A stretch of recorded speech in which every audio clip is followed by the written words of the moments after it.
ഇപ്പൊ free fire എന്ന് പറയുന്ന ഒരു സാധനമുണ്ട്, അതിന്റെ അപ്പുറത്തൊക്കെ ഉണ്ട്. ഇങ്ങനെ ഇരുന്ന് വെടിവെക്കുക,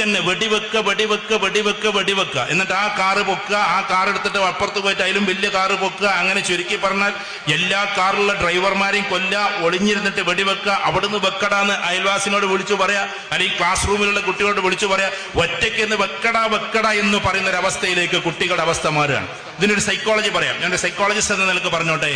എന്ന് വെച്ചാൽ ഒരു മനുഷ്യന് perception, opinion, belief system, attitude എല്ലാവർക്കും മനസ്സിലാക്കണം എന്നല്ലേ കുട്ടികൾക്ക് മനസ്സിലാവും.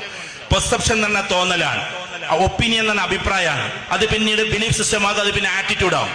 ആറ്റിറ്റ്യൂഡ് എന്ന് പറഞ്ഞാൽ നമ്മുടെ മനോഭാവമാണ്. നമ്മൾ എന്താണോ ചെയ്തുകൊണ്ടിരിക്കുന്നത്. ഇപ്പൊ ഒരു മരുമകൾക്ക് ആദ്യത്തെ ദിവസം വരുമ്പോൾ അടുക്കള ഒന്നാകെ ഒരു വല്ലാത്ത അവസ്ഥയായിരിക്കും.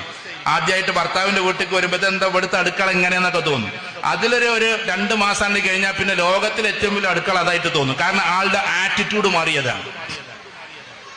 ഇങ്ങനെ തന്നെയാണ് എല്ലാ കാര്യവും. കുട്ടികൾ കളിച്ച് അവസാനം ആ കളി നിൽക്കുന്നത് എവിടെയാണെന്നറിയോ? സ്വന്തം ഉമ്മയുടെ നെഞ്ചിലേക്ക് കഠാര താഴ്ത്തലാണ്. കാരണം കൊന്ന് ശീലമുള്ള ഒരാളുടെ മെന്റാലിറ്റി മാറുന്നത് നമ്മൾ അറിയുന്നില്ല. ഞാൻ കുറ്റപ്പെടുത്തല്ല.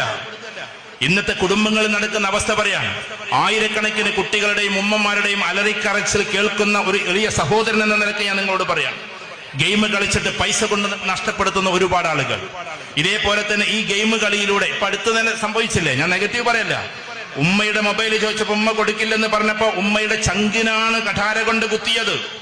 അടുക്കളയിൽ കിടക്കുന്ന കത്തി കൊണ്ട് കുത്തിയത് ഉമ്മയുടെ ചങ്കിനാണ്. ആ ചങ്കിന് കുത്താനുള്ളത് കാരണം എന്താണെന്നറിയോ?